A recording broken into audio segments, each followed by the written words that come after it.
Ready to go on the air? We're live. Where's the cue card guy? Pulls up the cue cards. It's June 8th, 2020, and we're in Escambia County, Florida for collective bargaining negotiations between the Escambia County Board of County Commissioners and the International Association of Firefighters. I guess we should go around the room for the purposes of the recording and introduce who we are. I'm Mike Mattamore. Janice Gilly. Nikki Powell, Clerk of Court. Lorraine Hudson, Clerk of Court. Scott Unzucker, Treasurer, Local 4131. Justin Markham, Secretary, Local 4131. Nick Grady, President, 4131. Andrew Rasley, Local 4131. Dan Brask, Local 4131. John Dobson, Public Secretary. Paul Williams, Interim Fire Chief. Janice Still, HR Director. Kristen Hewell with the County Attorney's Office. We have a couple things, Nick, to share with your team today, but I don't want to hijack the meeting.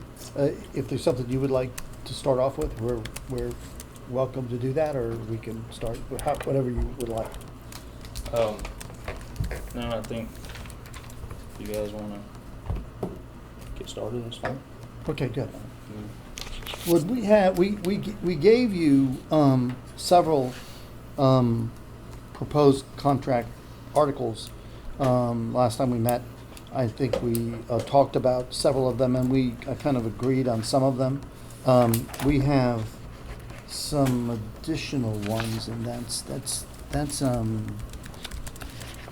this stack, right, Kristen? You sure? Yes. Yeah. But first, I'd like to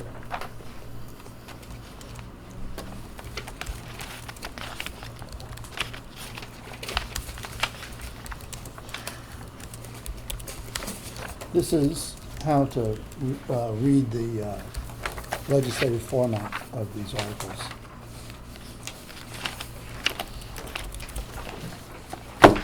And here's 5 packets of them. Thank you. Does anybody on the team need one? You have? No. I don't have a ton of them. We can share if we only have one. Okay, great.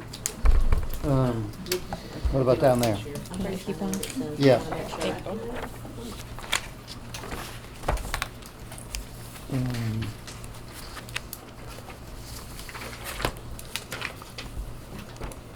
I emailed it to everyone. So. Yeah, I have it by email too.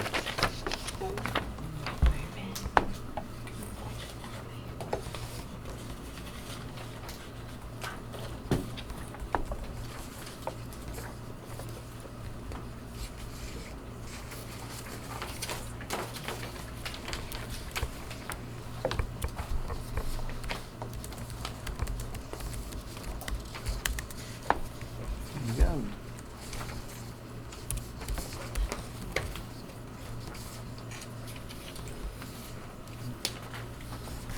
Did you guys have any discussion on this, or was my That's an extra understanding copy. we didn't receive these before? Yeah. Because you guys wanted to be able to kind of talk about them, talk through them. Sure. Or we can take a break and we can go look through them. That's fine too. You know, what maybe you should, that would be a good thing. That way you could ask us questions, because, and I'm not just going through, I could be going through changes and you go like, yeah, right, we see that. Like, for example, there's I'm looking at one change where it says dues will be provided to the union treasurer instead of the union financial secretary. You know, that speaks for itself. Is it easier to look at the hard copy? Is it easier to look at the hard copy? Yeah, okay. Okay. Maybe that's the best way to do it, though. Have you had a chance to read all these yet? Me personally, Yes. unfortunately, yes. I have read every word of this. Cool. Well, yeah, let's do that. We'll slide over there so we can read and talk and all that good stuff. We'll try to get back promptly. Okay. Is there anything y'all want to provide to us while in the interim? Okay.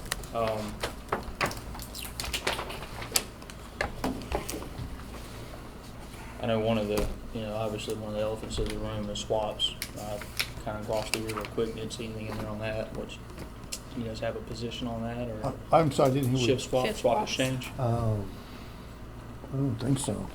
So it was a twofold thing. We did have something that we were going to bring to the collective bargaining, but it's also could be seen as part of just a standard operating procedure. And I know Chief Williams has put out something recently to get feedback from everyone. So we were kind of letting that directive take place on the shift swaps.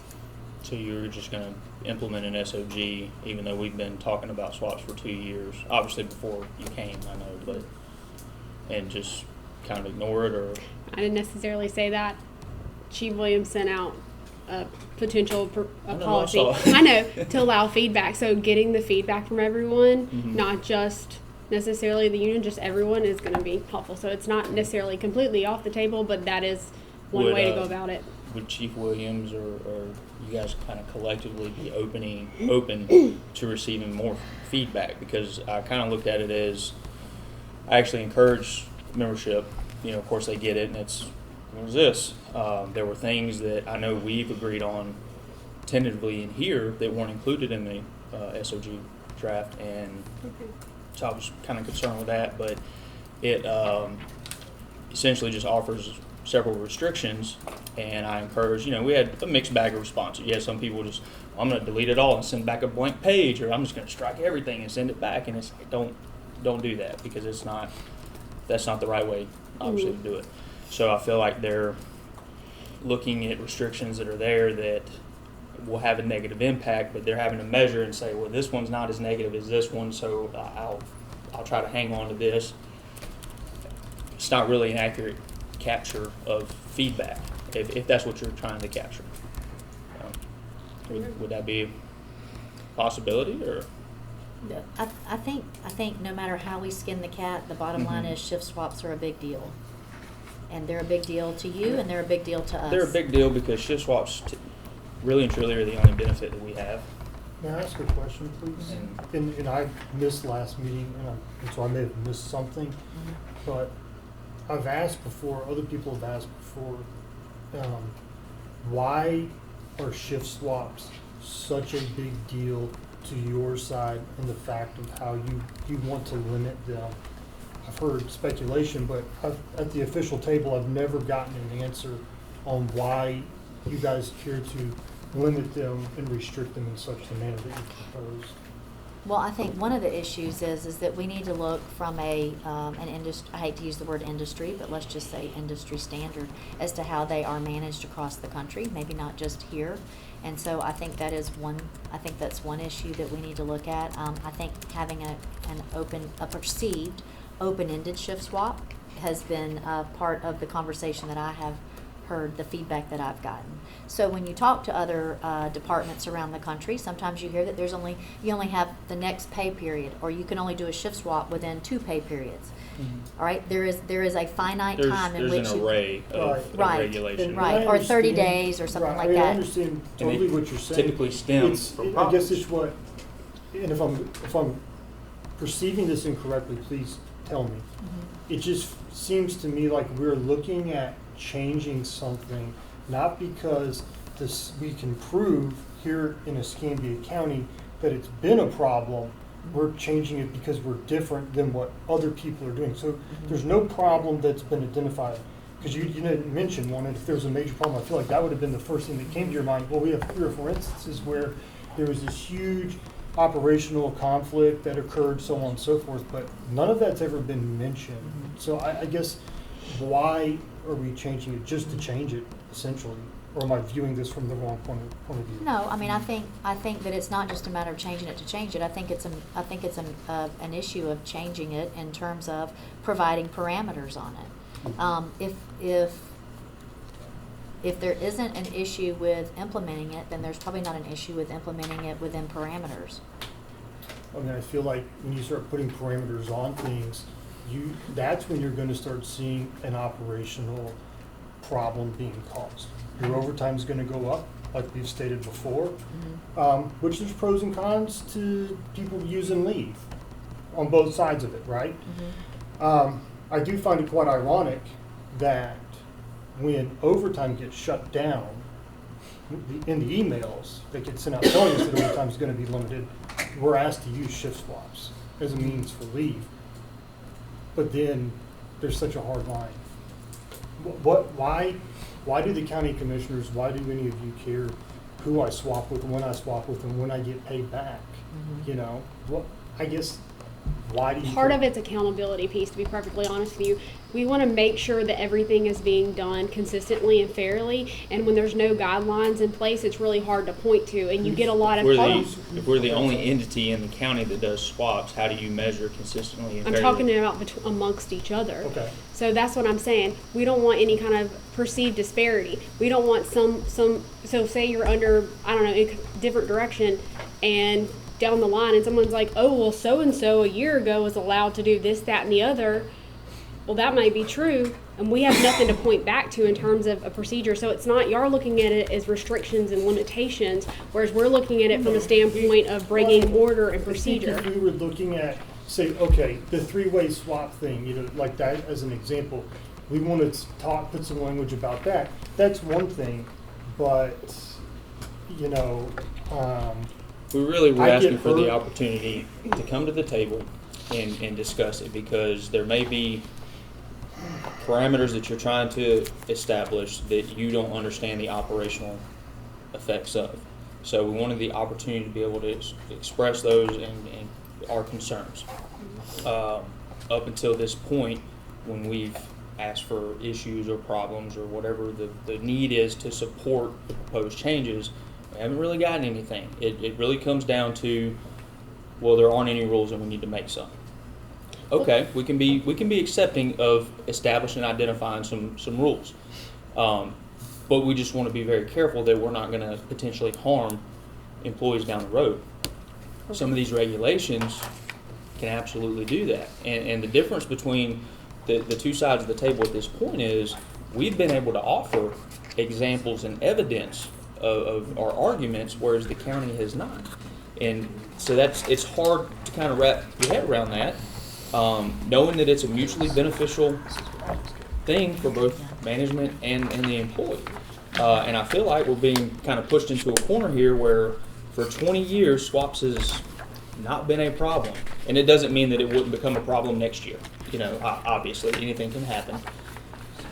But it's So part of it It's is hard to federal. rationalize. Part of it's federal regulation. So FLSA allows for shift swaps and allows for the entity to manage that. However, what becomes a sticky situation where you have to look at the federal requirements are under FMLA.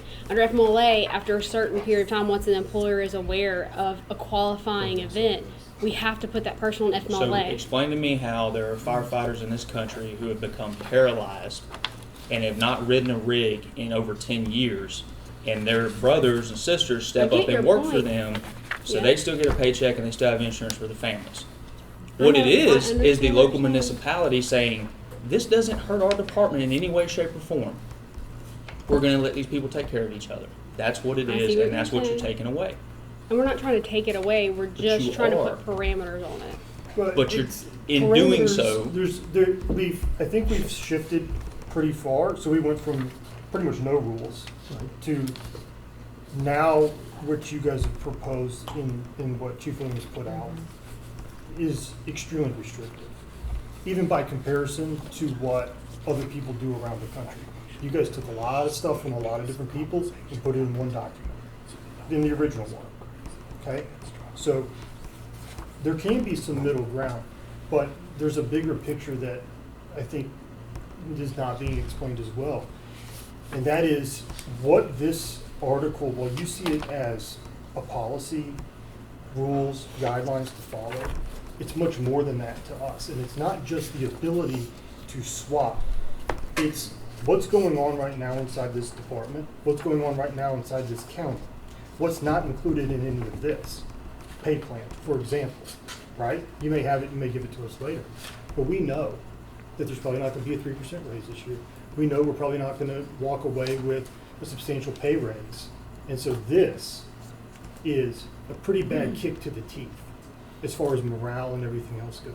So while it may be an easier sell to put some parameters in place if we had some other things, But when we get a hard line on the things that really matter to us across the board, you're gonna get this reaction. That's human nature. You're trained in psychology. And I understand your perspective, and like I told Nick, that didn't mean it was off the table. It was more about allowing Chief Williams, he did a lot of research and work on it, And no to one's solicit discrediting feedback, so. We also don't have many of the privileges or benefits that are listed if you want to consider industry standard in other contracts. And we can certainly gather those and, present those if need be. So if you're going to say industry standard, well, in my opinion, it strengthens the fire out of our wage proposals and some others. There's a lot of things we can do that aren't industry standard. So while I understand the argument, because of course we'll use the argument as well. It's a double-edged sword, but if we're gonna. Let me ask this: if at least we can establish this, hopefully. I understand he has a right to implement an SOG. Is it off the table that whatever's captured can be placed into the contract as well?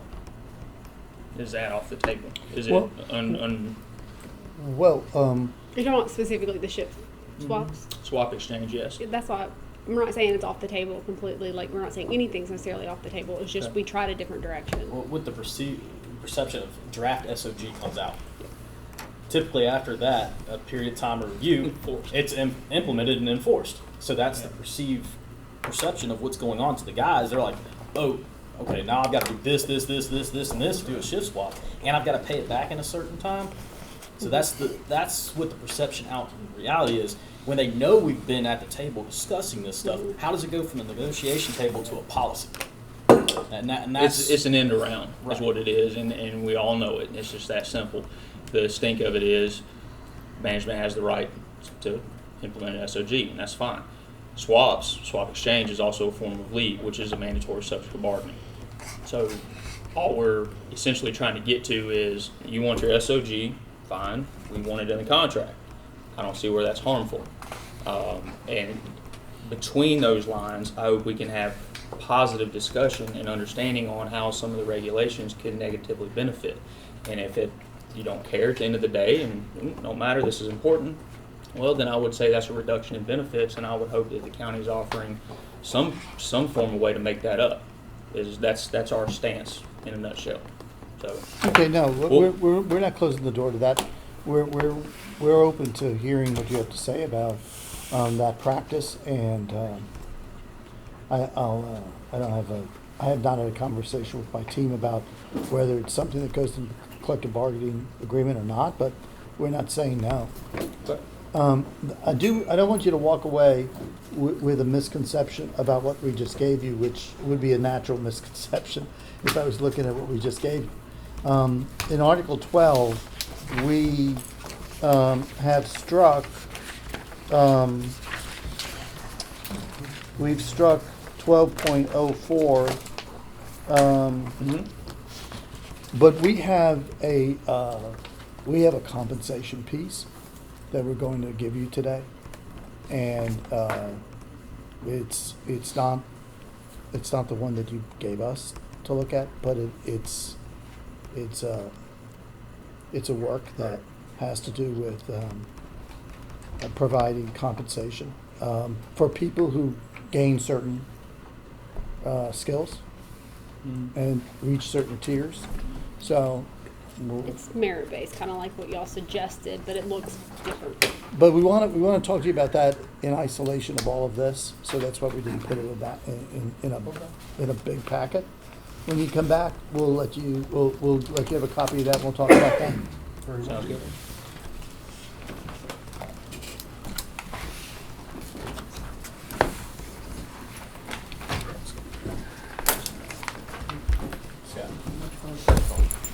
Oh, yeah.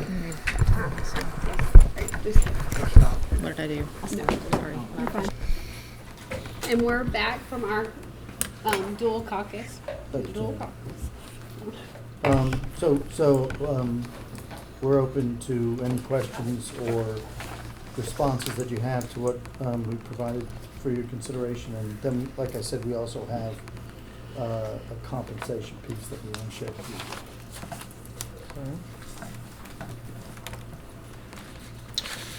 you. So in obviously union rights,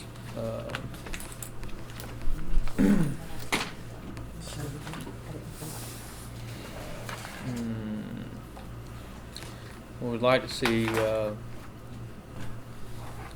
minimum, we return to the original way it was constructed as far as the union leave pool, the contract, whatever the term is. It's clear that you guys don't want to go beyond 85 hours.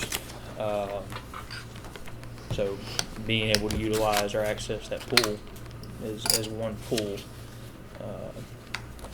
like to at least return to that language.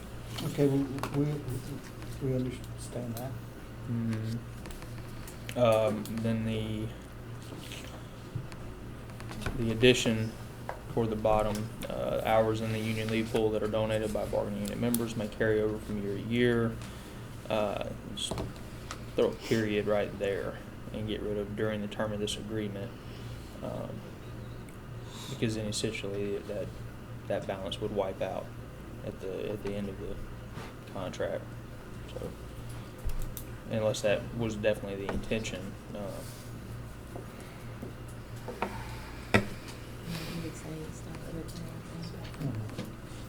Removed during the term of this agreement. Yes. Mm-hmm. I'm trying to lean wrong and squeeze and screen. Is that saying? Yeah. Did you want to give them a roll over to us? Yeah. 'Cause that's what you, No, it wouldn't matter. Right? right. Okay. That was all we had for 4. Okay. You don't know. Secretary?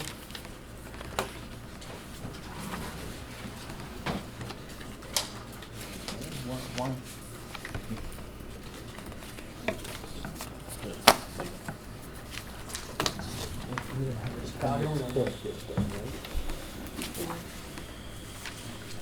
I think we're gonna skip over this. Yeah. And there's no table included. There's no clarification on that. That's the violence. Oh, you want the instructions? We can give it to you.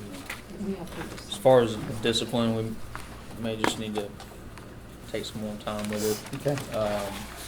Is there an appendix associated with your version, or is that? Are you talking about C? Yeah, whatever. However, Yeah, the I believe we matrix. gave you the matrix and the wage table as D with the original comprehensive proposal. Okay. Okay, So we so just is need to that- go back to that? Okay. Oh. All right. All right. So moving on to this leaves. See, we went back to the 600. It's appreciated.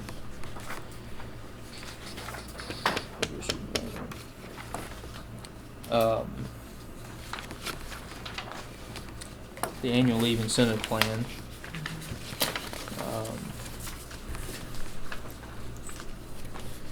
Can we talk about that one? See where you guys are at. Yes. Our point in that is the 80 hours, which has been issued to the other county employees for several years, is equivalent to 2 weeks. Our equivalent of 2 weeks is a minimum of 96 hours. It could be 120 hours even of actual hours worked. So it's really, as far as that making it fair thing, that's our equivalent to 2 weeks, you know. And I know what we encountered this past year with it. But, Okay, we understand that point. We'll take that up. Okay.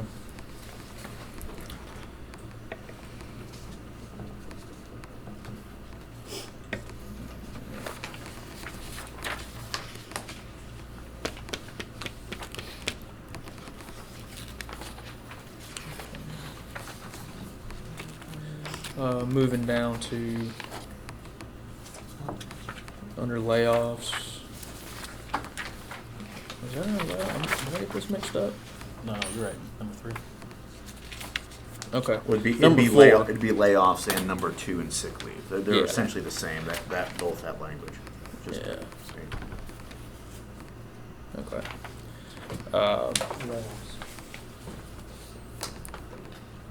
So we're Article 8, Got it here. It's- yeah, number 4, It's, Mhm. page 10. Oh, I see, there's the, yeah, I was like, So 8.03. yeah, yeah, it's just gonna buy another page, but the language is on the next page. I did have a question. Okay. So just above N3, and I believe it's used in sick leave in number 2 as well. It says up to 50%. Mhm. Shouldn't it just be shall receive 50%? And you identify the maximum amount of hours? I see what you're saying. Because up means it might. Up to could mean be that 0 maybe to 50. we have a bad financial year and they say we're only paying out 25% of that this year. 3%, 15%. I got it. well, from a financial standpoint, that might be what you have to say. I don't know that any of us have expected what has happened these past 6 months, or what is continuing to happen in the streets every day right now, and so, I'm not saying that's why that was written. I'm just saying, you know, I think we're all experiencing things that maybe we hadn't experienced or expected to experience. Okay, so we understand the language. Okay. I got you. Number 4, I was kind of curious, we were talking about it. Do you guys have a county policy that says anything about the 7 shifts of leave, of unscheduled leave being a disciplinary issue or anything like that? Ours says 3. 3? Mhm. Okay. It's job abandonment after 3 days. No. No. We're not That's not what I'm talking about. Okay. If you No, call no, out not- Oh, you unscheduled don't sick, call it out. yeah, calling Yeah. out sick, unscheduled, X number of times in The one you're a referring to year. is a public safety policy. Yeah. Okay.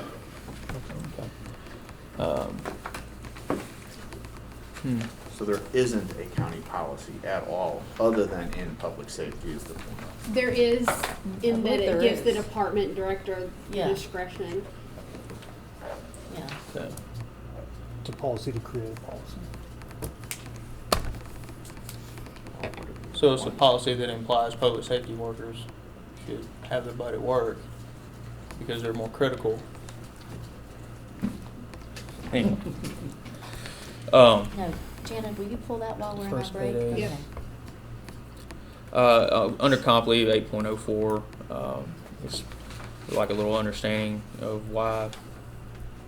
I understand I guess putting it in line with what other language is in county policy. We went through this, was it the last contract or the one before, I think it was.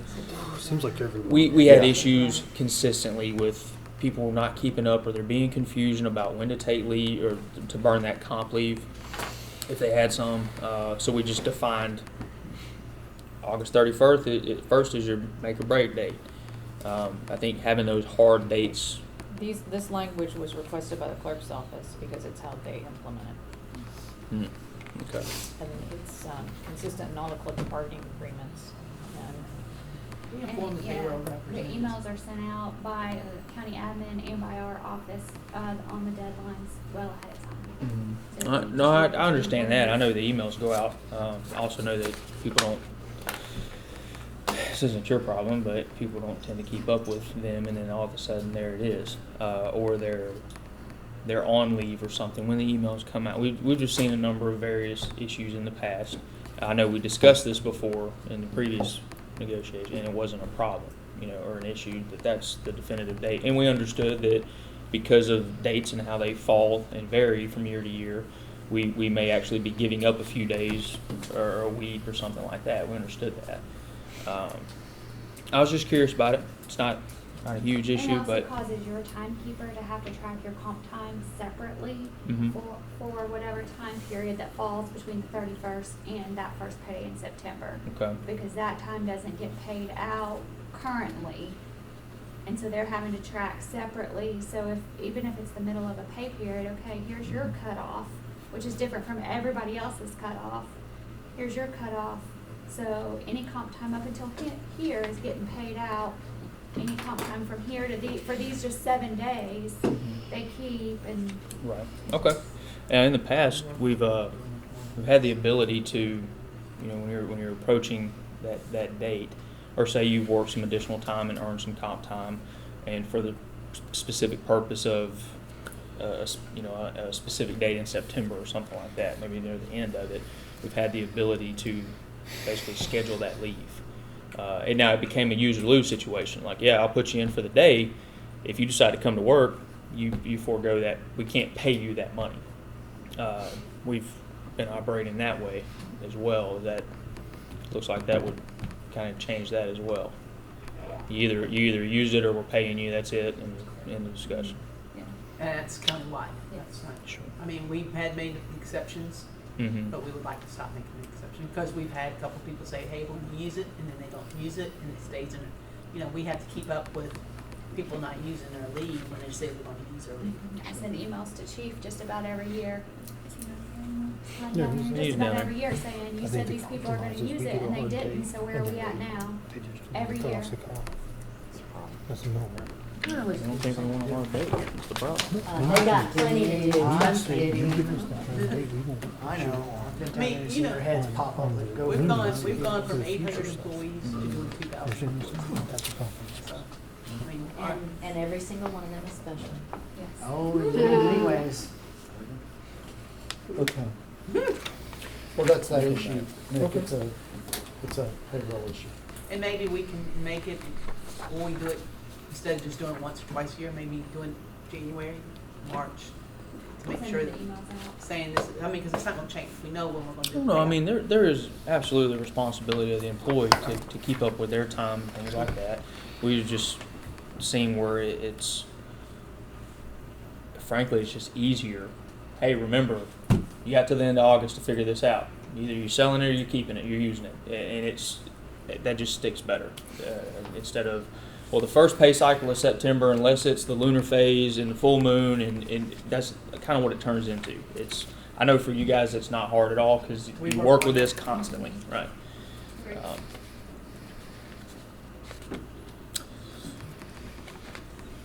10.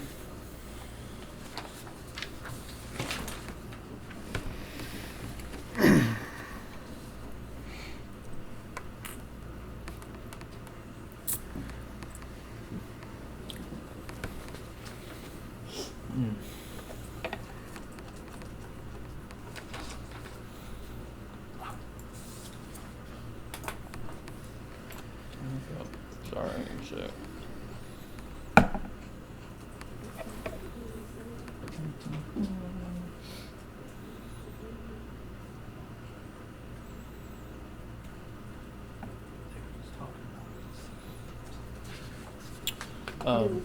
Yeah, I think we discussed this before even. I'd like to understand why this is all so necessary.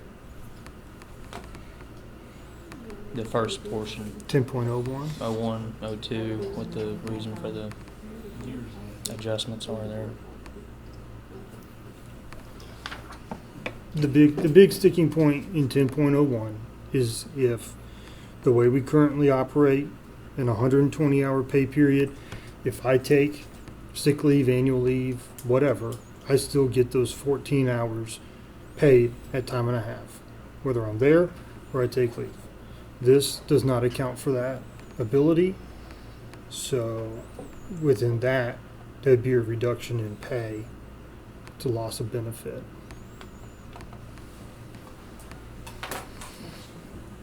The only explanation that we've received in the past was from Kristen, where he said basically we're operating outside of how FLSA is explicitly written.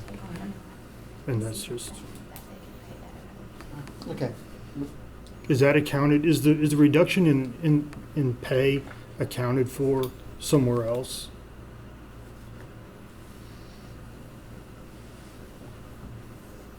I don't think No. there's like a direct quid pro quo, no. Okay, so you're just reducing, Ms. Gilly, our pay, period? If, yeah. Yes. I would not say that. Well, it is. Well, sure. Fine. If a person what it takes is. leave, Yes. yes, it is a Ma- reduction ma- in I pay. mean, Nikki's shaking her head. Math is black and white, so it's plain. So if I bring home less than I used to because of a change, then that's a reduction in pay. What's the point of contention again? I'm sorry. So I work 120 hours in a pay Do you period. mind if I? Go right I can ahead. explain what you're Yeah. saying. Yeah, go ahead, by all I means. understand what Yeah, you're no, saying, but. by all I means. can I would speak love this for side of the someone else to table. explain it. Currently, if they take off during that cycle, Mhm. they still get paid that overtime. Correct. This doesn't say that, so Mhm. that's what their concern is. Like I So said, it I needs can't to speak for mention this the side of the bulletin. table, but I can explain what you're saying. Good, I no, wanna say I'm explaining it better than you are. but- no, that's fine. Yes, that's what we're asking, is for our Okay, built-in to That's be what written they're in. asking. Okay. I understand. That's what I'm trying sorry. to- That's what I was I'm trying to asking, use was trying to terms that get- y'all been using with me. Yeah, no, I understand. So, The built-in Yeah. exists to keep our pay what it was when we were all on Yeah. 9 hours, and it was the county's idea to bring that to this table. It was not us coming after more pay, it was what was necessary to keep the pay rates the same from the right, original whenever 9 you did hour the change, the to conversion. 24. Okay, I understand that. That's what I'm trying to, Thank you, Mickey. okay. Okay. You want to ask about the battalion chiefs now? Yeah, what's the removal of the battalion chief information? What's The time and a half. Well, I think that's still Well, in it's, play, right? it's all of it.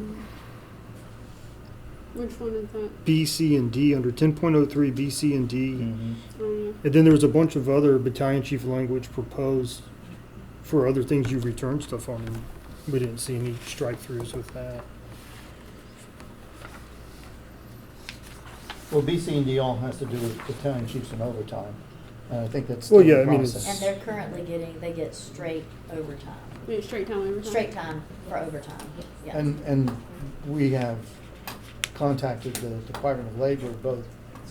Yeah, and then a bunch of other we- people, and now it's yeah. back at you to make the And decision. local, and that we've tried everything we can to try to get an answer out of them.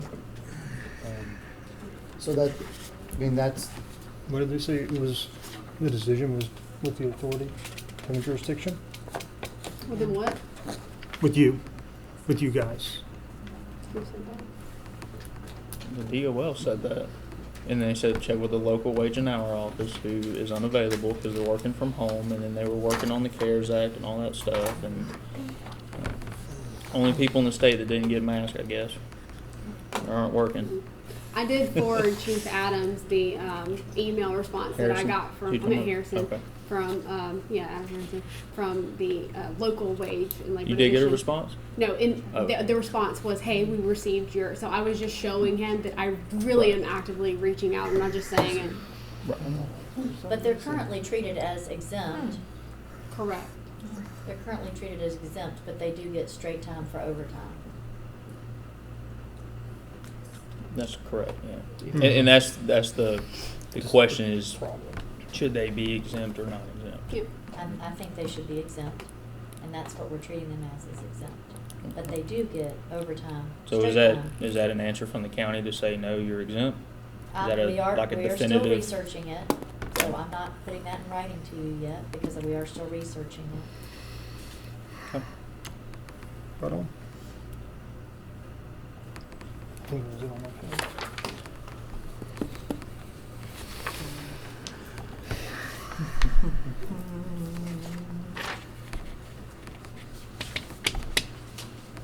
Did we just move I know 10.06 and 7 are random to be in this particular article. Did we move that somewhere else? Do you recall No, I think I just took it out because it didn't go there. completely? Okay. Okay. I would have to double check, but unless it's in.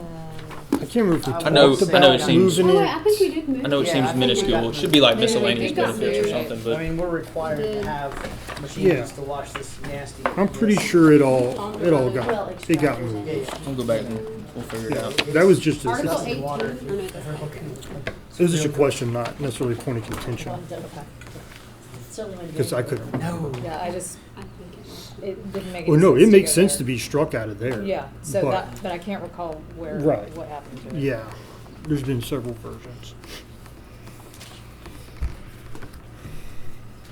well, why don't we park 12 for just a minute and go to the next Article 19, because we have something we want to do. Well, I think maybe, why don't we skip over 12.01 through 4 because there's other questions Okay, good, yeah. within the body of that article. Okay, go ahead. Yeah, and they may fall And into I all those. don't know if they'll resolve themselves.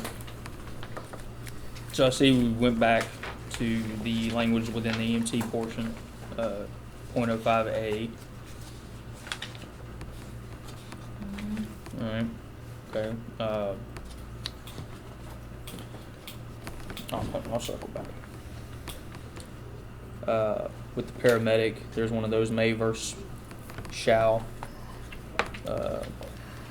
points in there that's, this language, we would interpret it to mean that the fire chief would have the authority to move a medic, to a BLS station kind of at will, which it is the fire chief's right to reassign personnel, but could move a medic in a punitive nature and would have something to hide that behind. I can just move you and I don't have to pay you. I understand. So that's obviously a concern. We discussed this too in previous sessions, how we landed on the allotted number of medic positions that were being paid for, was because you do have paramedics who work as medics normally. They work overtime and then they're reassigned, if they take an overtime shift or their own swap, whatever it may be. But they're utilizing that skill set at all times. They may be called to utilize that skill set, so therefore it really shouldn't matter if they're assigned to that specific station or not. If you're budgeting so many positions or so much of an allowance for that, then we fill that allowance out. I'd really hate to see the situation unfold for either side. If you have a person who's a paramedic, they're assigned to a BLS station, they're not being paid as a paramedic, but on an EMS call, they're expected to act as a paramedic and then want to be compensated, and how that whole thing works out. Because unless something's changed that I'm unaware of, to pay people a different hourly rate within a shift is a bit complicated the way the system is designed. There's forms that have to be filled out, that takes time for it to be processed, so on and so forth. That's where we've got into, acting officer pay, so on and so forth, driver pay. So I think it's a very dangerous road that we're potentially walking down with some of this. If you're a medic, you're going to get paid, period. If we want to limit the number to what makes sense to reflect the size and needs of the department at that time, well then fine, we can discuss that. But I think everyone is opening themselves up for a lot of liability and issues down the road by having some paramedics that aren't paid, some that are, because paramedics on BLS trucks operate as ALS paramedics quite often, all the time. Okay. And it is also, in my mind, opens up when it says may receive, then I could be expected to work, or Justin and I, as only two paramedics in the room, could be expected to work as a paramedic and not receive compensation for it, which cannot obviously happen. It's just easier across. But you the can board. also be a paramedic and choose not to take. You could turn it in, Justin, yes. you told me that's been your choice, right? No. Oh, not his. There's only been a handful of guys. There still are. But if a few they that don't if they choose work, not to turn their medic but in they're with the not county in receiving practice, they don't receive pay. compensation. Right. I don't receive. That's what I'm But saying. they're I mean, not you liable. chose it. Right. No, I went and got my medic because that's the only way to get a raise here. Yeah, it's only ready to get Oh, I one thought raise. you told me that No, you weren't. no, wanting to there be- are people that choose that are. Oh, okay, I thought you said They you hold a had Florida made that certificate. choice. Yes, I made that choice to get it because it was the only Oh, way to get a pay I thought you raise. said the other, I thought you No. said you were a paramedic, but you had chosen not to take the. No. So if Dr. Edler approves us to function as ALS providers in Escambia County, then we are due compensation for functioning as ALS providers. There are The only EMT 3 that Yeah. have not turned it in, I basically. think so, 2 or 3. Yeah, but we don't use them as medics. They're not expected to get paid as a medic. Right. And it happens to me all the time. Back when we got overtime, I would be assigned to a BLS house, and someone in this room has a fond tendency to call me and move me to an ALS house because it benefits the department, and I don't have a problem with it. I'm just poking at the person at the end of the table who does it all the time. So I'm always moved to benefit the county to function as a paramedic, so it really can't be may receive pay. It And should be even on a scene when that ambulance shows up and you're on a BLS company, as soon as that ambulance shows up with that ALS carrier, hey, I need you to start an IV, or hey, can you go ahead and intubate? Yeah. Do advanced level skills when that ambulance shows up but we're not, if we're on BLS Yeah, engine, BLS. we're not being compensated for that. Yeah. And So- BLS ambulances will arrive with ALS equipment, and it is Right. the expectation, if that patient needs a paramedic, that we leave the fire truck, we assume 100% responsibility of that patient, go into the hospital. No one is gonna do that without compensation, it's just not right. Okay. And I don't think it's On the fair EMT as an portion, we employer to talked expect about, that. that requirement and Yeah. our interpretation of what that would mean. You wanna Yeah. speak to that any, or? I still, I mean, I'm not completely convinced yet that it's not a good idea to have our. Oh, and please don't misconstrue this. Advancing the level of service or our ability that we're in full support of, it's just we understand the financial position that the department is in. That has, I mean, there's a lot of questions still out there about Yeah, that. training And With so cost how of does, tools. I mean, yeah, how does that get paid How do they for? get paid? I mean, I we're understand. still running on reduced overtime Yeah. because of. I understand. We have a budget that we have to stay within. And in the I past- guess That's the the question number is, that how I've does been this fit within that budget when we've got staff vehicles been sitting in the parking lot for a year and a half that we can't put in service? I mean, we took in what, $500,000-$600,000 from EMS last year that we're not going to get this coming year. Maybe not. I mean, it raises a lot of questions of how can this realistically be paid for, and Well, I mean, so there could be language that's put in there that basically says, you know, to the extent that the department's able to find a financial way to manage it or something, you know what I'm saying, like provide that training or something like that. That doesn't mean we can't find a way to get the language. Or what about to where it needs to 15-year be. employees that have no desire to become an EMT, but they've been here for 15 years? Yeah, there's No. probably a way to do some grandfathering, but I would not want to dilute the intent. Right. And let's Because not, I do think I think it is better for I think it everyone. is better that we provide more service, yes, but you have to take in multiple other factors, which I hope Grady will bring to the table. In the past, because of certain parameters that exist within this county, we've been unable to hire people if we were requiring them to be an EMT as well. yeah. The previous Just don't version get said pulled. that they wanted to go to, you had to be an EMT to become employed after 1 year of pretty This much says zip for two. applications. No, I'm saying after we followed that process, said, okay, that's fine. They basically grandfathered current, you could get it or not, whatever you wanted to do. New employees it would be a requirement. Couldn't hire anybody. So they came back to the table and struck that portion of it. I would think Jana could speak to this. We're not beating people off with a stick to come work here for a number of different reasons. So it's Yeah, I mean, the That- intent is great. We're in agreement. yeah. I mean, It's we're the supportive fees, of the training. is it Don't get is me it wrong. feasible on multiple levels? That's a really big question mark, right? Can we find money? Oh yeah, we can find money. We found money for the things we want to do, right? You can find money for things you want to do. Is it the best use of the funds when the department's in the financial health that it's in right now? Maybe, maybe not. Can we even do this? That's the Perhaps other next thing. cycle. You know, When as things far are as better. qualified applicants. Now you want to start talking about number of qualified applicants. Well, what's the title of this article? Wages, you know. And so problems start interlinking and tying to each other. Why couldn't we hire people that were already EMTs? Because we couldn't compete money-wise, right? Was there a cost associated with this? Was that looked at?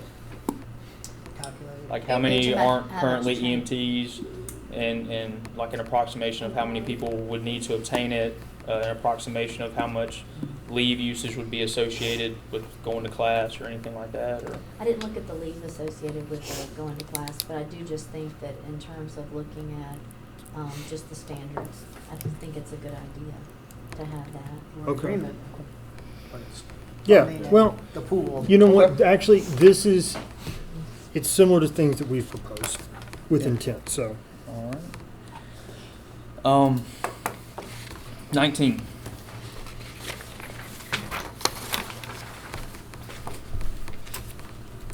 Since the bottom line was taken out, I would ask that if you look at 19.02, collective bargaining unit members working 9-hour shifts will receive no less than 5%, and then 10.68 for 24 hours. Because if not, then, the reality is if the county chooses to do away with a couple holidays, that would change that equation, that percentage, and they could be reduced. But you already guaranteed 13 holidays. At one time, we had 14, but it was reduced to 13. What If we was the issue? change What Chris is granted saying to is- guaranteed, It says it in the first sentence. And it does, yeah. Well, am I missing the word Purposes of guaranteed? We tying gave those two that together. language back to you because you asked for Determine. it. I mean, we wouldn't really Well, mind. no, putting it that says you'll be granted 13 holidays as determined annually by the BCC, which So means that the next year, board can take away holidays like they've always been able to. No, I think the intent was that the board would determine I'm- what days were holidays, not that there would be potentially less than 13. I know that board has elected to remove paid holidays from the county You calendar are in the correct, past. but I think based on conversations we've had in the past, correct me if I'm wrong, at this table, that you explained that the whole calculation for the holiday pay was based on 13 holidays, which was why we had agreed to put it back in there.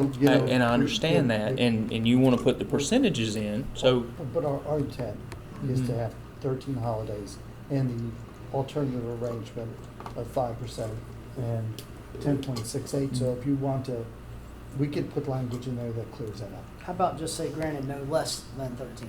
That's what it Simplified. says. that's, Instead of it's putting really it down that here at the simple. It's percentage, putting no less That than. way, we know 'Cause then it really they're doesn't not matter going to what they take it do. from But us in the future that would years. not be, that would not be. It just confirms, a what pro- a guarantees what problem we for already us. have.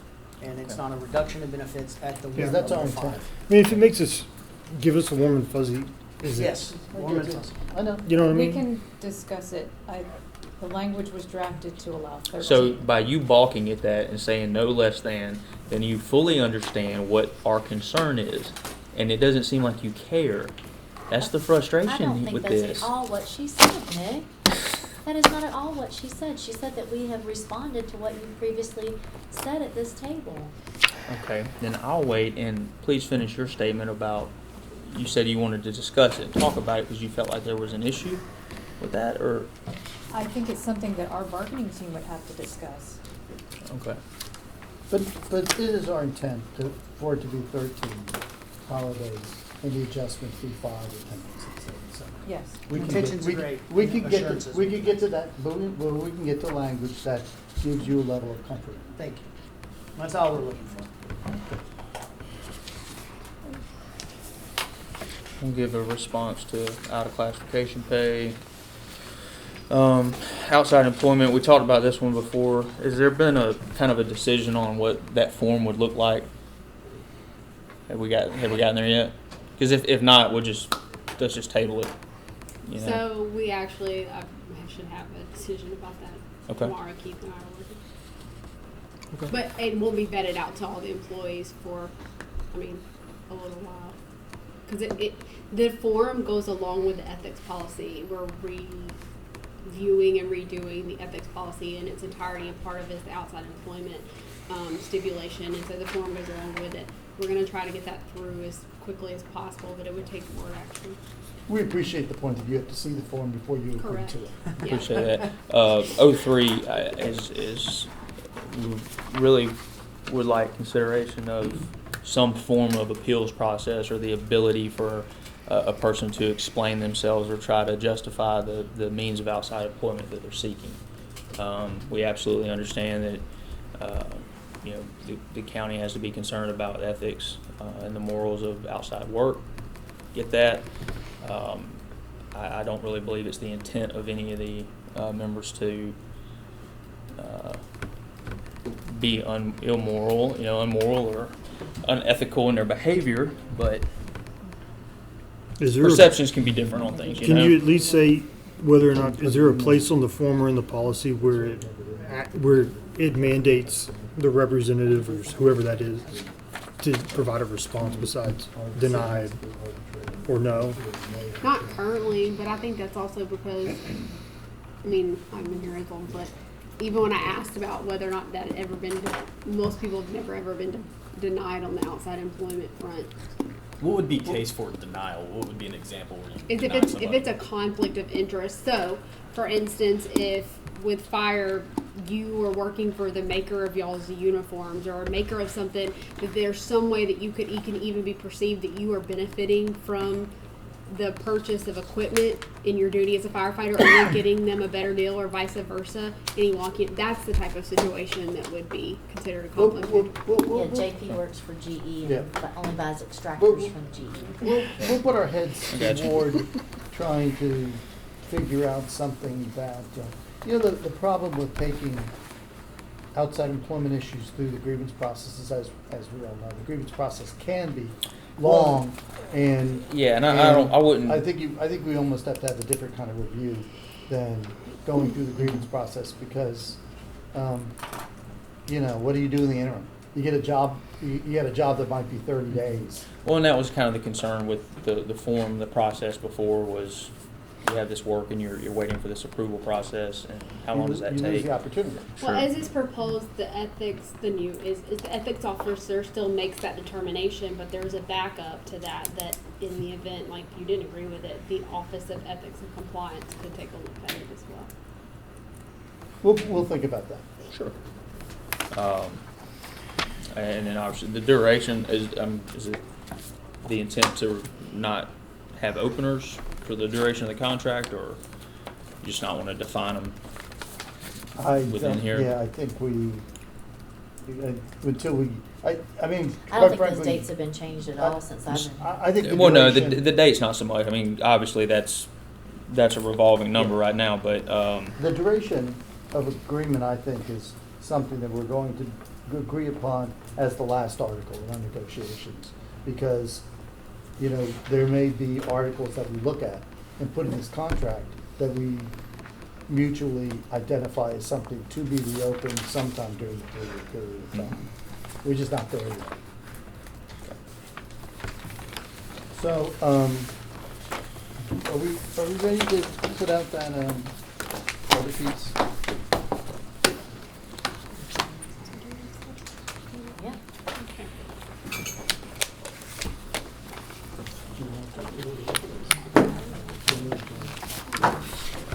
you guys able to have your executive session finally, or with the commissioners? Well, I'm sorry, I mean one in which fire was discussed, not just transit We or. discuss fire every time. We discuss fire every time. I might have to share, sorry. Thank you. Oh, no, there might be extra. I don't know. It's not very thick. Yeah, and then, Pages and pages. Jenna, can you go through this with them, please?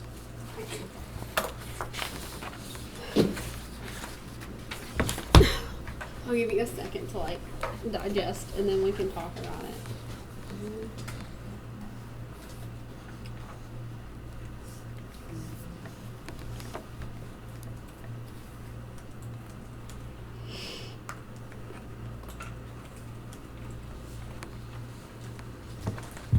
So the education incentive pay, there's no change to the current practice right now, it's just the state's Yeah, incentive. so Yeah, we're the just codifying it now. the education and the EMT paramedic supplemental pay, those two things are just put into it. But the rest of the career development and the assignment pay, it is the way it mirrors what y'all's proposal was the merit base of it is that it's based upon the person bettering themselves. What we eliminated was some of the redundancy in that some of the stuff that was proposed in the merit base that y'all did, they were precursors to a promotion anyway. So a person would have to get those in order to be promoted. So taking away some of those and making them more specific to what could be advantageous to a career development versus just having a random certification.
Yeah, That's literally what I was just I want looking to at. clarify something about this, because I just noticed something in this.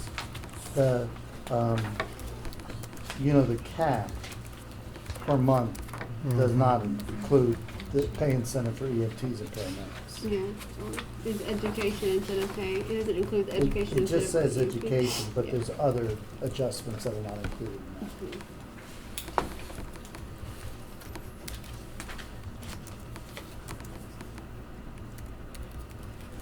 And we can fix that and send it to you. Yeah.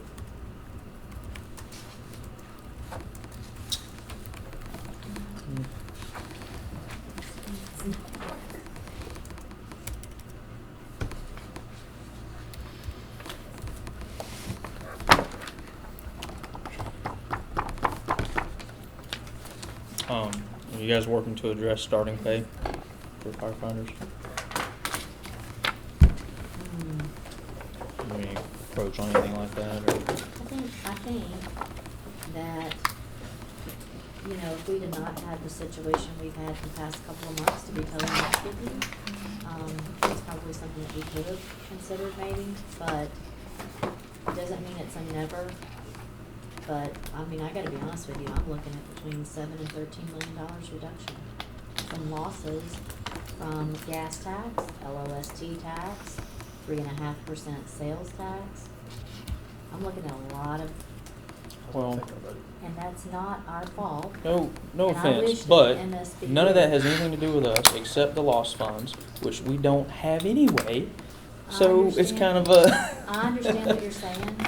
But we've not finished with EMS. We don't know where EMS is gonna be, and EMS could be where your funding, some of your extra funding comes from, because we have agreed to keep EMS funds at public safety. And I don't necessarily have an MSBU increase on the table. but that's your choice, right? Well, what I would say is, in terms of my choice, Obviously I understand it's not entirely your decision. It's your choice to take it up and to demonstrate that this is an unsustainable budget that needs to be addressed. We can't, it's no more fair for us to take large portions of money from EMS on a regular basis than it is for any other division of the county to take it, or for the commissioners to take it and ship it to Walton County. It's no more fair for us. It's not fair to them. That's their funds to figure their stuff out. Because they may have a rough year where they need that. They need the reserves. We absolutely went through the period where we needed those reserves. I think that piggy bank's pretty much still tapped out, isn't it? Well, and with COVID, unfortunately, some of the EMS, there's a cap on what they can. The thing is, our pay discrepancy existed long before COVID was ever a thing in this country or any other. And I believe this was probably created long before COVID, because you and I had conversations, not specifically about this document, but general things, when we presented ours, that was long before COVID was ever a thing. Yeah. So, with all the information, that supporting documentation that we've given you, about where we stand within the Yeah, region regional. and the state, and then what we put together for you, and what we put together for other administrations in the past, the cap of a $200 minus the EMT paramedic is the best that we can come up with. Ms. Gilly, that's I'm trying to choose my words very carefully, because I'm very passionate about this. This is my livelihood. Your pay doesn't get affected by this. It doesn't. No, it doesn't at all. And so, what do any of you care? At the end of the day, it's a bit insulting, to be quite honest. There's a lot of things out there. Supplemental pay, the way that's interpreted, that could not even work towards our retirement, potentially. So that's a bit of an issue. I personally, I'm not going to speak for the rest of the members up here. Me personally, I'm pretty much at the end of my rope with this. This is unacceptable. It's ridiculous. There's plans out there. You want to talk about what other people do? This is not what other fire departments in this area or this country do. Some of that was built after the city of Pensacola. Congratulations for them. This is not what a majority of the state of Florida does, if that's the way we're going to go. City of Pensacola historically sits down in their contract cycle as well and negotiates either, say, 6x6x6 or I was 5 just or correcting say. the statement that, Okay. that's not what anyone in the area does. It's not That's- factual. no. If somebody in this area does do that. Fair enough. But you have the potential to earn over $800 extra in income a month. Look, Well, and I haven't talked a lot, but when I look at this, so what happens when you promote? do you start over? Yeah. So When do you you- lose that? Level 1, 2, So- 3? So if you, for your incentive, it's associated with, for your rank that you're currently in. So if I promote out. Kind of like the holiday pay. Do I When you lose that? promote, you lose the benefit really of that. So they weren't necessarily intention, except for level 3, to really be associated with promotions. You wouldn't lose it. It can build upon. As long as you maintain that certification, you have it. If you Well, I have know, that but certification, by it's reading it saying that if I'm at level 1, I'm a firefighter, Mhm. and then I promote, now that level 1 no longer falls within the criteria of my current position, because that's a certification required to be a lieutenant, so I don't receive that. So that's benefit why we anymore. took the They took it out. certification They took fire one required. out. That's what I'm I've already saying. looked at that. Mhm. Yeah. But So they're that we supposed took to out the do it too. redundancy. There's no certifications listed in there that would be a requirement to promote.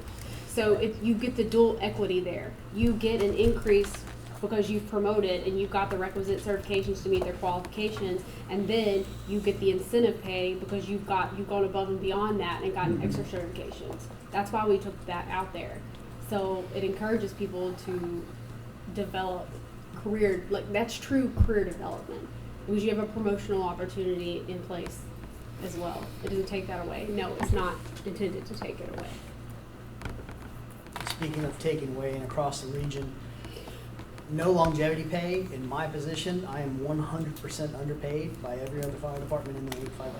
If you Google the Escambia County firefighter pay, we are 27% under on average, 32% under on average just in the 850. We are the lowest paid fire department in the state of Florida.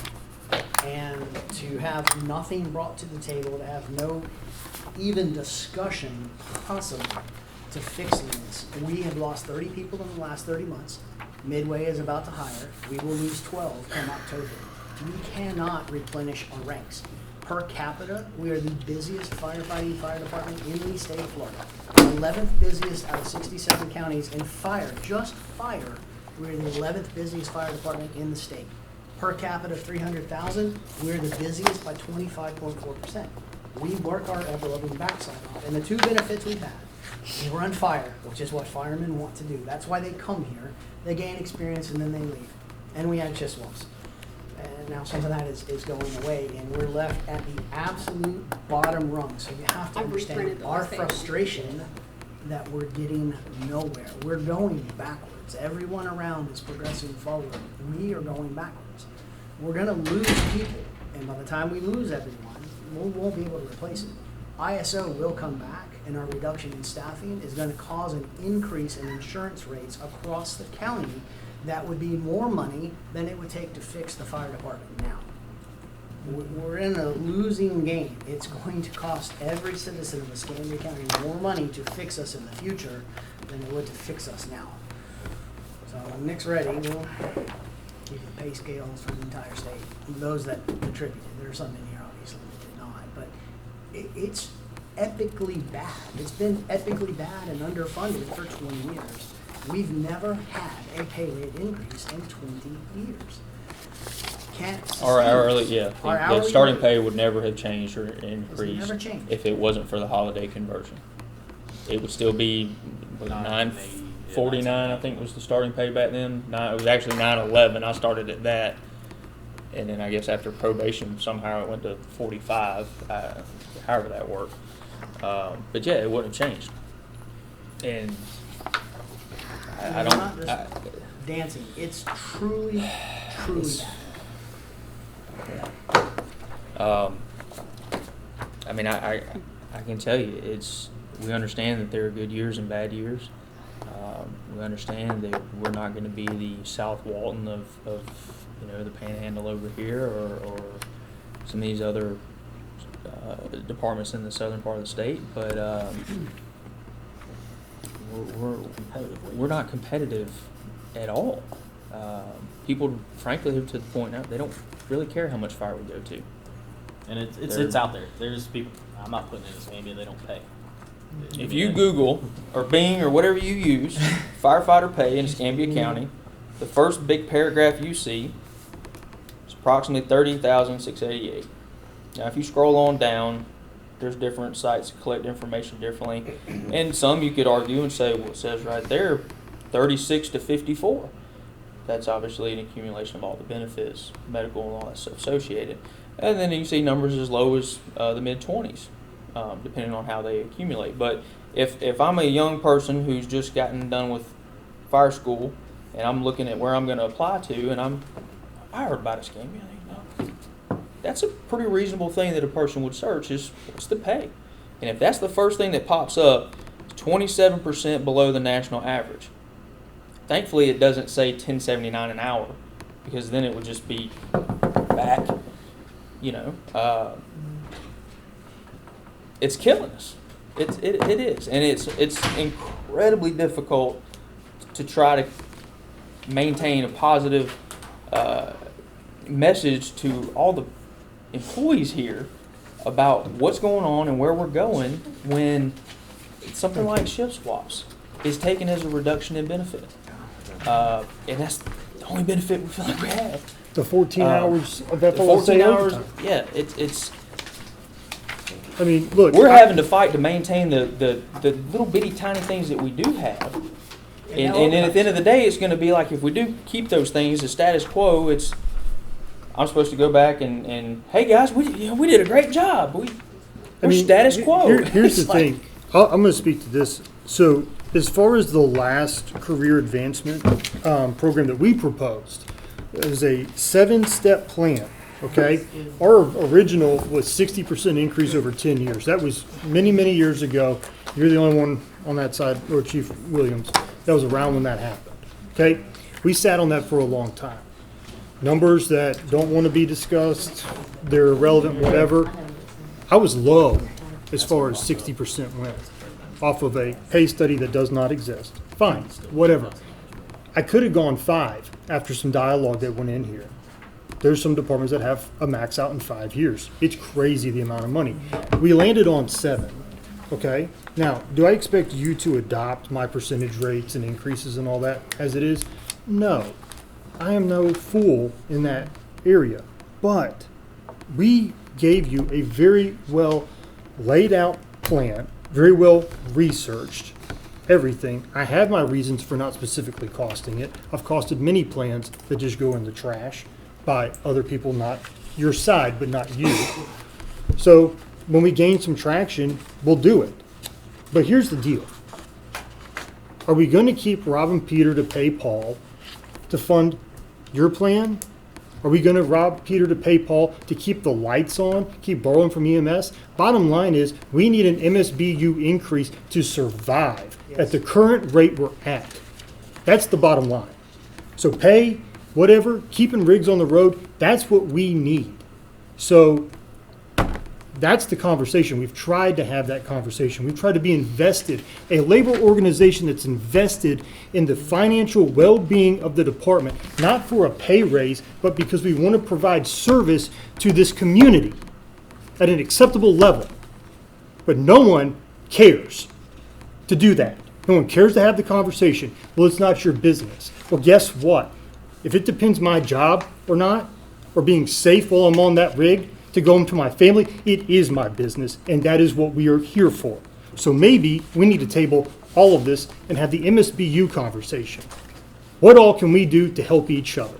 Because ain't nobody gonna have a job in this room when the fire department's bankrupt and the commissioners say, well, why didn't anyone do anything about it?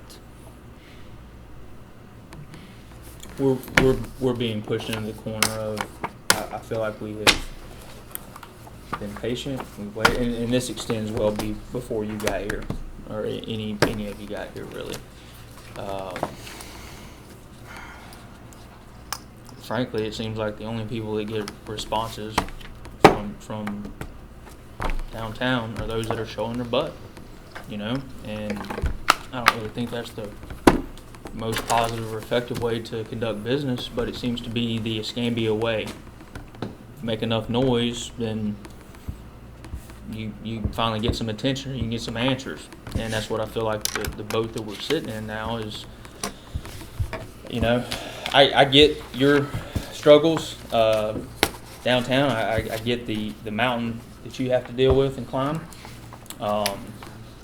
But just like it's been told to us, you signed up for this too, and fair is fair. So I want to know that. I want to know if these conversations are taking place. We're getting well into the budget cycle.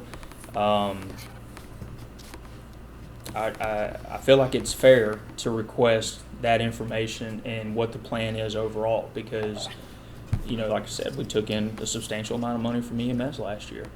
What are we looking at? You know, what are we looking at again? I have to believe we're staring down the barrel of probably around $1 million shortfall again. Where does that come from?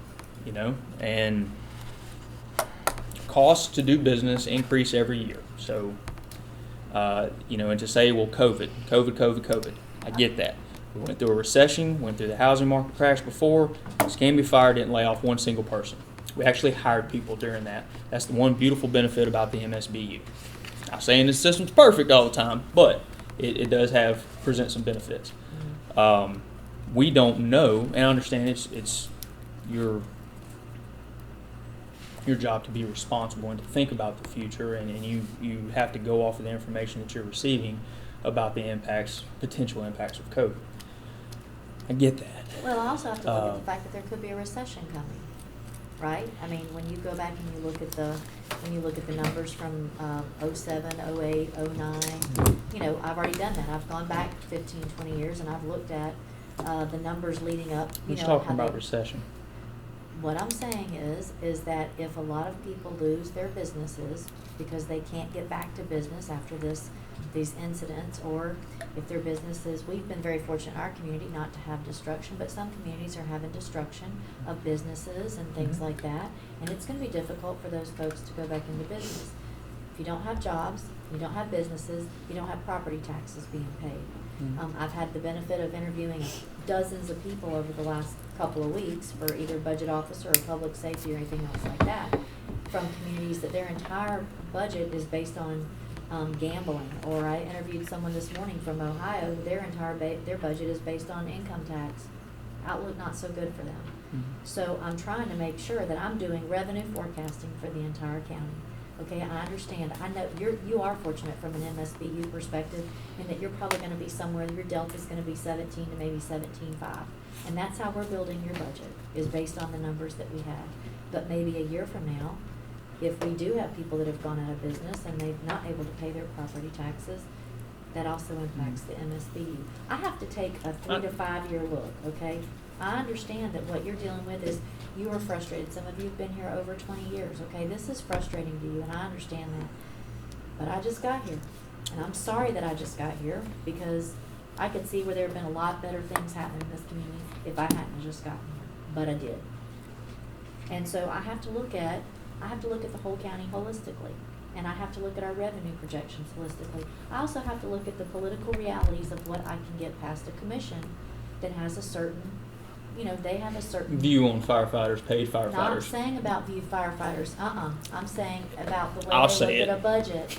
I'm saying the way they look at a budget and the way they look at the revenue sources that come into the county. So I have to be very particular when I look at all of that. I have to look holistically. I have 1,970 something employees to look out for. I understand that you have to look out for your bargaining unit, and that's what makes your passion so important. The thing is, what's not industry standard is that this union has cared over the past several years, has fought for department sustainability and what's best for the citizen and what's best for the department as a whole in order for us to provide service. Then we have any personal benefits. This is the first time we've ever pursued personal benefits. So yes, that is incredibly frustrating. And we talk about industry. That's not industry standard. Industry standard is to beat the desk and raise cane and picket and all that other mess about where's our pay, and we're not doing those things because we're trying to be understanding of the fact that you just got here, all of you just got here. I And, understand that's part of your I get that. frustration, and I understand that as well. It's frustrating to just blame everything Yeah, on and I don't- COVID, I don't but think- at the same time, it's not, nobody's losing this isn't the same as the housing crash. Most people they're not out of work. Now, if this carries on 6 months, 8 months, a year, whatever, could the impacts be much more significant? Absolutely. But we're acting as if millions of people have been instantly laid off and nothing's going on. And that's really not the reality. People aren't being kicked out of their homes. You know what I mean? The money, the way they're building the system, this money's going to come in. Now, the tax You say collection, it is. I understand You that. say it is. You say it is, but like as we were looking at, fire is down about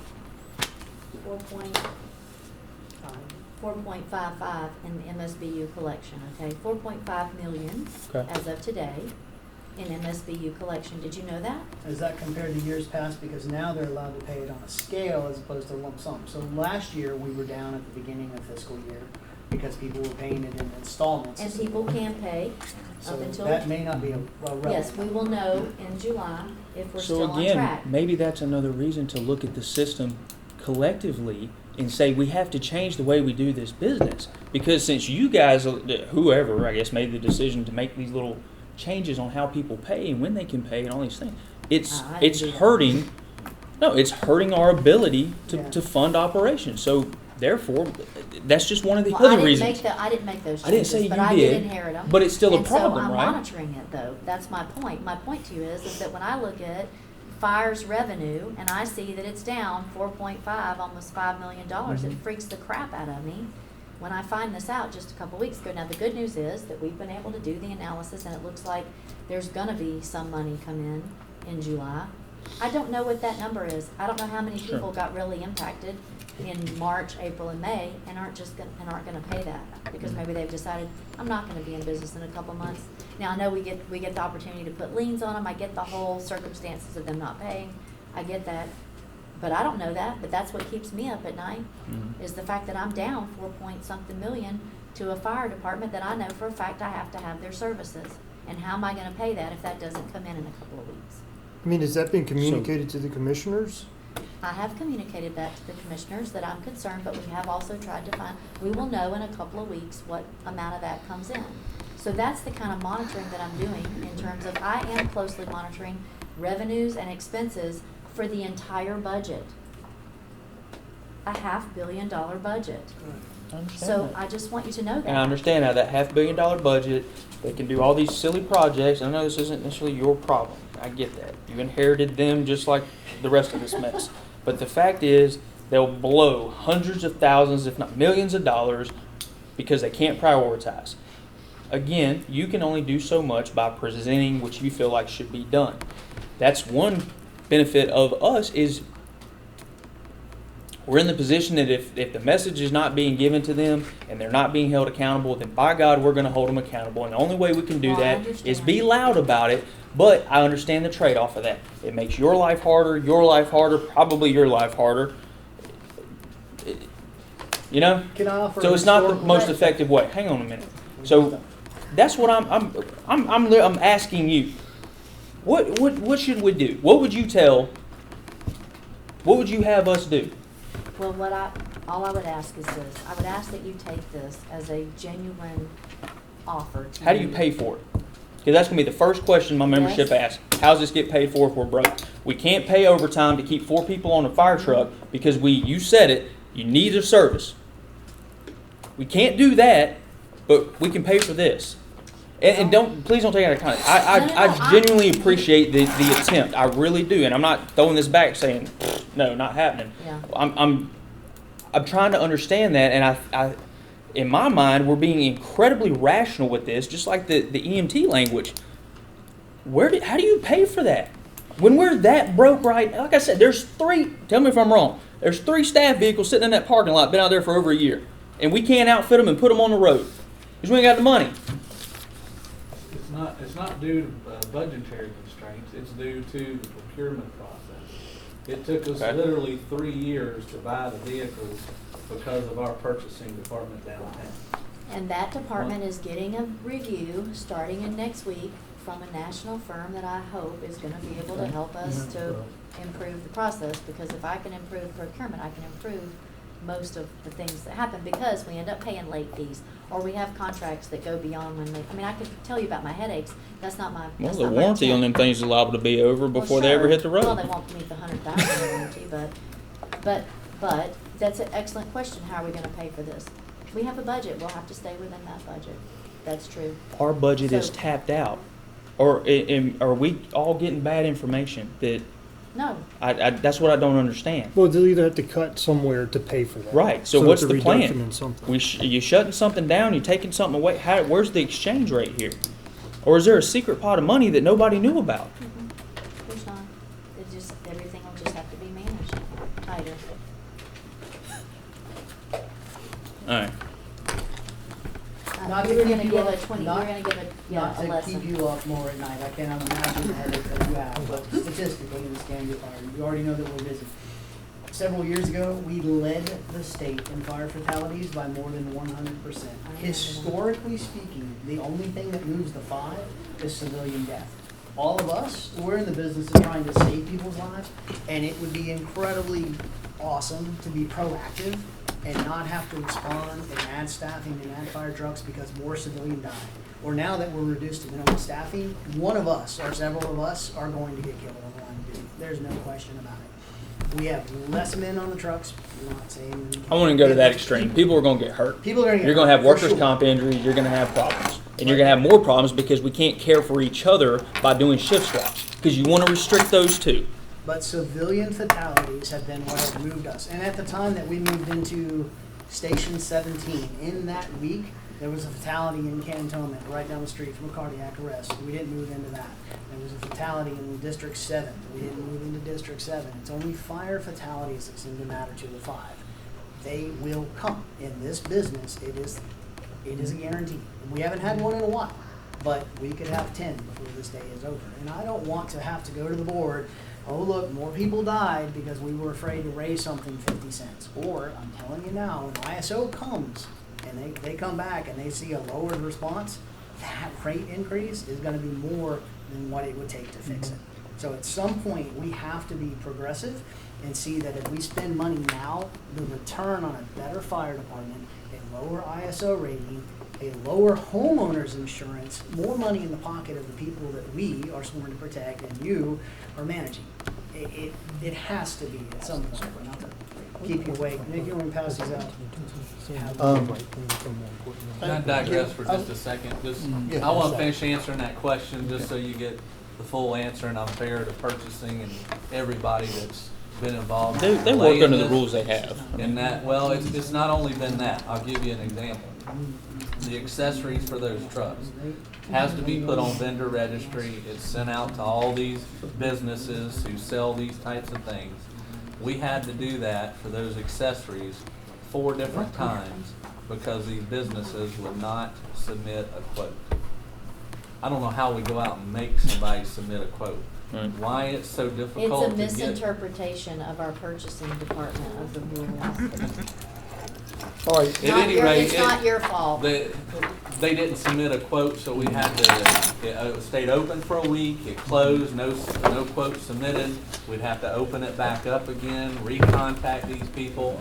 We even went to some of them and, hey, it's out, will you please put a quote in on it? Will you answer the email? Yeah. And then it closes, no quote. So we literally had to do that like 4 times for that stuff, that's been another contributing factor. Yeah, I would just Can I ask this real quick? Ms. Gilly, are you saying that the things that are in here or that were passed across the table today, you have funding for? The incentive plan that was compiled, the EMT, that stuff. If we were to just, it's a done deal. October 1, in effect. You're telling me that there's funding for that? What I would say is that if we properly manage the department with the resources we have, we would be able to pay for it. So what about overtime? Because that's gonna be the first one. And truck payments, and all the things we can't pay for now. I mean, they're only I'm getting just, older. thinking of questions that I'm gonna be asked. Yeah, I think you're gonna get questions. I do agree that you're gonna Um, get questions. Because like, it's no secret. I have Sheriff's no, office got it I have no raised. answer for how do you pay for this when Right. we're currently, broke. Yeah. And And EMS got facing a raised. shortfall next year. So you got two places getting raises. So my members are going, their raises are coming out where we've been patient. And here we are still broke because we can't fix our own budget. Yet we're able to, in other county places, now I know the sheriff's office is a little different, but EMS right next door to us, it's no secret that was, hey, they're going to get a raise. Well, So, I mean- if you want cost and information about the proposal we made today and have a conversation about what our thoughts are about that, we can do that. But I would like to say that I think it's very helpful and effective that today and over the last several weeks, the county administrator herself is willing to come into this room and listen to you and hear you firsthand as she and speaks in response to you. She's not sitting here like a potted plant. She's actually trying to address from her perspective the best she can. Truly appreciate it. Yeah, I appreciate it from my side. Well, And don't get me wrong, I do applaud it. Literally is the first time that any form of pay proposal increase, anything, has ever been passed across the table from this county. Ever. And that was So- kind of our point. You kept making the point that our broke.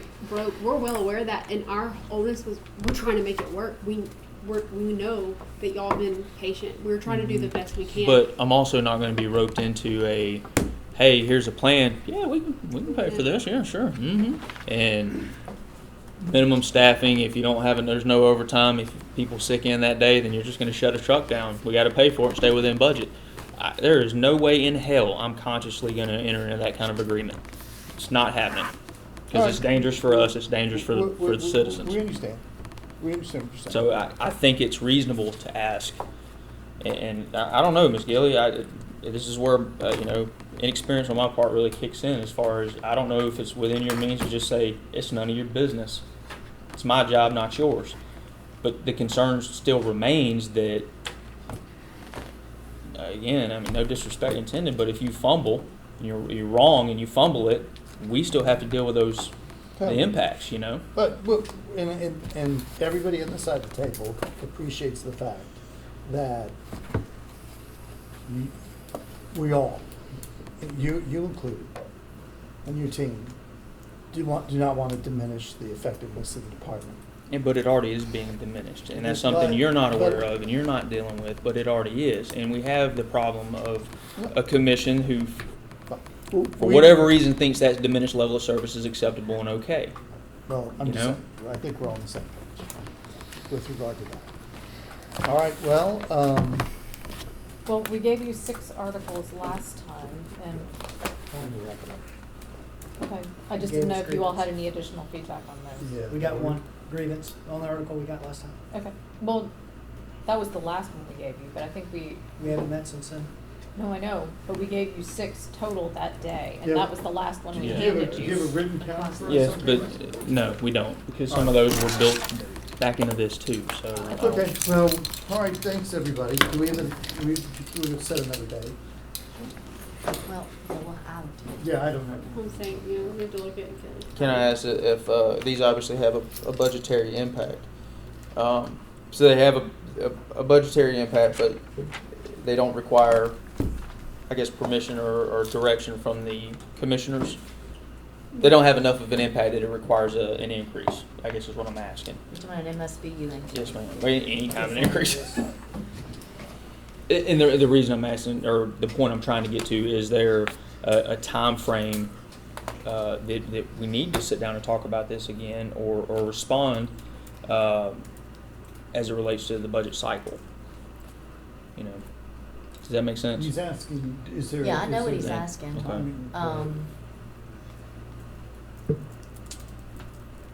I need to go back and look at what the revenue projection is for the MSBU for next year. And Matt will tell me. I haven't gotten the projections. I'm hoping to get the projections next week from our Mhm. budget folks. But I feel quite confident that we're able to handle it within existing MSBU. I believe you said there's an opportunity to make an additional $800 a month through this. That's including EMT and paramedic? Yeah. Okay. All right, well, thank you. I'd rather- Or PMT or. Right. Well, it'd be paramedic and, yeah. Paramedic education incentive for, That being said, that Liverpool's got a drunk.